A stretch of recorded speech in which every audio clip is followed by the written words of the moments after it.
네, 감사합니다. 제가 강연을 굉장히 많이 하거든요. 그런데 강연 현장에서 대개 저를 소개할 때 두 가지 멘트로 소개가 되어질 때가 가장 많습니다. 첫 번째는 대한민국의 많은 청소년들, 특히 특목 자사고에 진학하기 위해서 준비를 하고 있는 아이들에게 자기소개서를 쓰고 면접 대비를 해주는 근 6년 동안에 거의 1000명에 가까운 아이들이 자신이 원하는 상급 학교에 진학하도록 도와온 그런 진로 진학 전문가. 근데 사실 저는 이렇게 소개되어지는 것보다 더 좋아하는 멘트가 있습니다. 최근 5년간 현장에서 17,000여 명의 아이들을 만나서 그들에게 가슴 설레이는 꿈과 비전을 설정해주고 그들이 꿈을 향해서 나아가도록 실행력을 도와주는 비전 디자이너 한수희 소장이 오셨습니다라고 소개될 때가 훨씬 더 보람이 있어요. 네. 정말 보람이 있고요. 아이들을 현장에서 만나는 것을 즐깁니다. 그리고 매일 아침 강연 현장을 갈 때마다 설레이는 마음으로 기도하는 마음으로 출발을 해요. 저에게도 아이가 둘이 있습니다. 저희 둘째 아이가 초등학교 5학년이 되던 해 저희 집사람도 사업을 하거든요. 그러니까 굉장히 바빠요. 그리고 아빠는 강연하고 이런 일을 하다 보니까 또 바쁘죠. 사실 우리 아이를 위해서 선택했어야 되는데 엄마 아빠의 니즈에 따라서 우리 아이가 초등학교 5학년 때 해외에 있는 국제학교에 2년 동안 유학을 보냅니다. 사실 가슴이 아팠어요. 아이를 위한 선택이었어야 됐는데 그게 아니라 부모의 니즈에 따라서 아이들을 보낸 거였어요. 그 아이가 2년 뒤에 돌아왔습니다. 2년 뒤에 돌아왔어요. 2년 뒤에 돌아왔을 때 제가 우리 아이에게 우리 아이가 정말 삶의 올바른 방향성을 갖고 제대로 된 목표를 가지고 우리 아이의 꿈을 향해서 갔으면 좋겠다. 그런 생각으로 제가 운영하고 있는 아이의 꿈을 살피는 비전 로드맵 워크숍에 참여시켰어요. 맨 처음 참여시킬 때 저희가 문장검사라는 거 하거든요. 문장검사. 문장검사 쉬워요. 이런 거예요. 나에게 있어서 행복이란 그리고 밑줄이 쳐 있습니다. 그러니까 아이가 거기 채워넣는 거예요. 20문항 정도의 문장검사가 있는데 그 검사 결과를 보고 저희 집사람이 깊은 충격에 빠집니다. 거기에 어떤 것이 있었냐면 나에게 있어서 엄마란 밑줄이에요. 저희 둘째가 저 닮아서 그런지 좀 장난기가 많고요. 굉장히 위트가 있어요. 이 아이가 거기에 뭐라고 썼냐면 이렇게 썼어요. 호적상의 모친일 뿐. 충격 받았을까요? 안 받았을까요? 받았겠죠. 깊은 충격을 받은 저희 집사람에게 제가 위로했어요. 여보, 우리 둘째 알잖아. 새끼 장난꾸러기. 그리고 위트 있게 장난으로 쓴 거지. 둘째가 진짜로 썼겠어? 저희 집사람이 저를 노려봤어요. 야, 인간아! 이걸 봐, 이걸! 그걸 보니까 나에게 있어서 아빠란이 있었어요. 근데 거기 뭐라고 썼냐면 꽤나 괜찮은 친구 이렇게 적혀 있는 거예요. 제가 어렸을 때부터 우리 둘째 어렸을 때부터 세뇌를 시켰거든요. 아들, 아빠랑 아들은 무슨 사이? 친구 사이. 친구 사이 어때야 돼? 속이지 말고 정말 허심탄회하게 친하게 지내면서 할 얘기를 잘하는 소통을 잘해야 돼. 이렇게 세뇌시켰거든요. 제가 우리 집사람을 어떻게 위로할 수가 없었어요. 그러던 시간이 지나고 중학교 1학년이 되던 어느 날 우리 둘째가 엄마 아빠에게 또 한 번의 폭탄 선언을 합니다.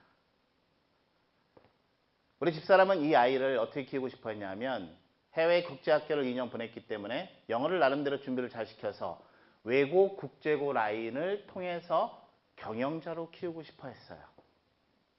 그런 엄마의 멋진 꿈을 배경으로 해서 우리 아이가 선언한 것은 이거였습니다.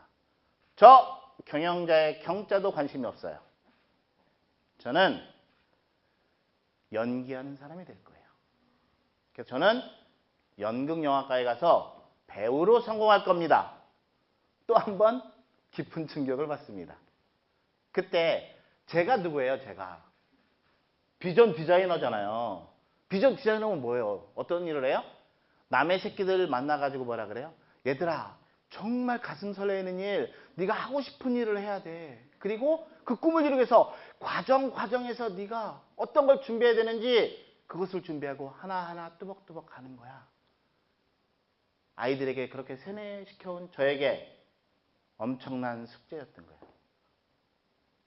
아들아, 네 꿈을 포기해. 엄마 뜻을 따라야지. 이렇게 할 수가 없는 거예요. 그래서 제가 우리 둘째 아이를 손을 잡고 연기학원에 갑니다. 그리고 연기학원에 등록을 시켜요. 그리고 나서 아이 잠깐 나가 있으라고 하고 제가 선생님에게 또 다른 한 달 수강료를 다시 납부합니다. 선생님, 이 수강료는요, 또 다른 수강료예요. 이 아이가 진짜 연기가 하고 싶은지 한 달 내에 결정해 주세요. 정규 수업이 끝나면 토요일, 일요일 상관없이요, 이 아이를 정말 하드 트레이닝 시켜주세요. 자, 우리가 일반적으로 생각하면 연극, 영화과 애들은 연기 연습만 할 것 같죠? 그렇지 않아요. 엄청나게 체력 훈련을 해야 돼요, 애들이요. 네, 기계체조 해야 되고, 현대무용 해야 되고요. 엄청나게 많은 노력을 해야 돼요. 그래서 제가 몸살이 나도 좋을 정도로 이 아이를 하드 트레이닝 시켜주세요. 만약에 이 아이가 자기 길이 아니라면 얘는 2주 내에 기브업 할 거예요. 그런데 만약에 3주, 4주를 지나서 이 아이가 정말 이 일에 대해서 행복하게 도전한다면 저는 정말 우리 아이의 꿈을 지지하고 응원할 겁니다. 그로부터 시간이 지나기 시작했어요. 3일 정도, 4일 정도 되니까 애가요, 온몸에 멍이 들기 시작하고요. 잠잘 때 끙끙 앓는 소리를 해요. 그런데 놀랍게도요, 연기학원 가는 날은 1시간 먼저 가는 거예요. 제가 에이, 1, 2주 가겠지 이렇게 생각했어요. 2주가 지나고 3주가 지났는데요, 그것이 끊기지 않는 거예요. 4주가 됐는데요, 계속 주말에도 팔고다 붙이고 정말 행복하게 자기가 그 공부를 하면서 다음 달 수강료를 청구했어요. 그때 제가 저희 집사람을 불렀습니다. 여보, 와서 앉아봐. 미안하지만 네 꿈을 포기해. 네, 그 아이요, 정말 행복하게 자신의 길을 가고 있어요. 현재는 안양예술고등학교의 연영과에서 자신의 꿈을 위해서 정말 새벽 1시, 2시까지도 기초체력 쌓으면서 연기 연습해 가면서 열심히 생활하고 있습니다. 자, 우리 아이들도 정말 그죠? 행복한 자신의 진로 목표를 설정하고 그 꿈을 이루기 위해서 단계 우리 아이가 가야 될 길을 주도적으로 가길 원하시죠? 네, 그거에 대한 방법론, 그거에 대한 해법을 알고 싶으신가요? 네, 이쪽이 궁금하지 않으세요? 네, 좋습니다. 네, 우리 부모님들과 그 방법에 대해서 소통해 보도록 하겠습니다. 이렇게 세 가지 파트로 제가 나눠서 설명을 드리도록 하겠습니다. 첫 번째, 행복한이라는 키워드 놓치시면 안 됩니다. 행복한이에요, 행복한. 첫 번째, 우리 아이들에게 비전 역량을 심어줘야 돼요. 두 번째는 비전 역량이 마음속에 들어오면요, 그 다음에 그 길을 어떻게 가야 되는지 로드맵을 제시해줘야 됩니다. 그리고 마지막으로 진로 목표에 맞는 진학에도 성공하려면 앞강에서 말씀해 주셨죠. 학생부 종합 전형이 대세가 되고 있어요. 학교 생활기록부에 그 아이의 역량을 학교 생활기록부를 통해서 증명해야만 됩니다. 자, 이 세 가지 패턴을 가지고 설명을 드릴게요. 꿈부터 써봐를 쓴 저자 김수영은요, 중학교 2학년 때 부모님이 사업에서 도산해요. 그래서 부모님이 전라남도 여수로 가족이 도망가듯이 야반도주를 합니다. 집어들 돈이 없어가지고요, 시골 마을에서 마을회관을 빌려서 살아요. 그런데 김수영의 그 시기는 사춘기였어요. 방황하기 시작합니다. 네. 새롭게 전학 간 학교에 적응도 못해요. 친구들이 왕따를 시킵니다.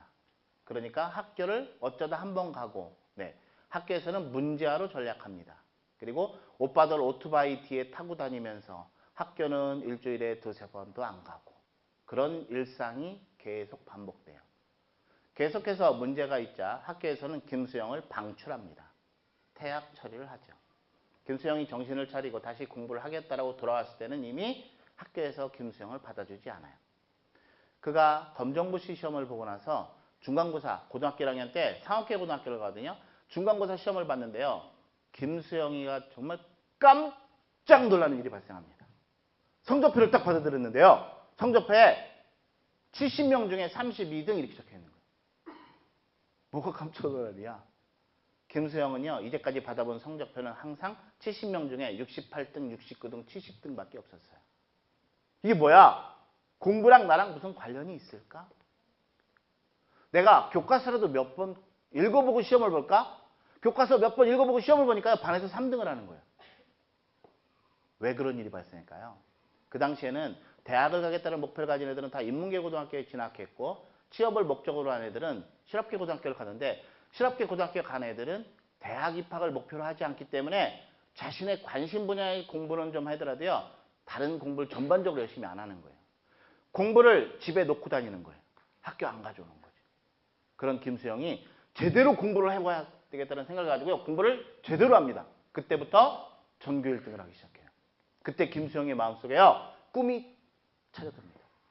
나는 연세대학교 신문방송학과에 가서 신문 기자로서 멋진 삶을 살 거야 라는 꿈이 김수영에게 들어와요. 근데 김수영이 다른 사람은 가지지 못한 최대의 강점을 가지고 있었어요. 그게 뭐냐면요. 자신이 가지고 있는 꿈을요. 이 사람 저 사람에게 막 떠벌리는 거예요. 친구뿐만 아니라 엄마, 아빠, 친척뿐만 아니라요. 옆집 아줌마가 놀러와도요. 아줌마 잠깐만 와보세요. 저요. 연세대 신문방송학과에 가서요. 신문기자로서 성공할 거예요. 누가 물어봤어? 그래도 이 사람 저 사람에게 계속 떠버리는 거예요. 굉장히 강점이 있던 거예요. 그게 소문이 돌고 돌아가지고요. 중학교 3학년 때 그녀를 학교에서 방출했던 선생님 귀에도 들어간 모양이에요. 그때 그 소문을 듣고 선생님이 축복의 말을 해줬다고 합니다. 미친년. 네가 연세대 신문방송학과에 가면 내 손에 장을 짓지. 네. 그 소문이 돌고 돌아서 김수영의 귀에 들어옵니다. 그때 김수영이 이렇게 얘기한답니다. 그래? 그렇다면 선생님 손에 장을 지셔야지. 그래서 정말 더 독하게 공부를 했다 그래요. 주전자에다가요. 찬물을 붓고요. 졸리면은 밤늦게. 그죠? 냉동실에서 얼음을 갖다 쏟아붓고 발을 담그고서 독하게 공부를 해서 그녀가 그렇게 그리던 연세대 신문방송학과에 당당히 합격을 해요. 그리고 나서 4년 동안 열심히 학교 생활을 합니다. 그리고 4년 뒤에 그녀가 가고 싶은 대한민국의 50대 기업에다 입사원서를 했는데 놀랍게도 대한민국 어디에서도 김수영을 뽑아주지 않아요. 그런데 정말 아이러니한 일이 있습니다. 김수영이 대학교 2학년 때 학교 신문 기자 활동을 하면서 자기의 진로에 대해서 자신의 미래의 꿈에 대해서 칼럼을 쓴 적이 있는데요. 거기 이런 얘기를 썼어요. 나는 신문 기자가 아니라 세계적인 투자은행 글로벌 기업 골드만삭스에 입사해서 멋진 커리어 워먼으로서 내 생애를 설계할 거야. 이렇게 자신의 진로에 대해서 칼럼을 쓴 적이 있는데요. 김수영이 골드만삭스에다 입사원서를 했는데요. 놀랍게도 골드만삭스에서 김수영을 채용해줘요. 정말 재밌는 일이죠. 그녀가 1년 동안 회사 생활 열심히 하다가 정규 건강검진을 받는데요. 덜컥 몸에서 암세포가 발견됩니다. 그때 김수영이 내가 곧 죽을지도 모르겠구나. 그럼 내가 죽기 전에 하고 싶은 일 리스트를 쫙 적어보니 그게 73가지나 됐던 거예요. 자, 퀴즈 여기서. 김수영이 다른 사람보다 짧은 시간입니다. 굉장히 짧은 시간에 굉장히 많은 꿈들을 이룰 수 있었어요. 그 비결을 묻는 거예요. 그 비결, 방법이에요. 3가지를 찾으시면 되는데 힌트! 이 표 속에서 찾으시면 됩니다.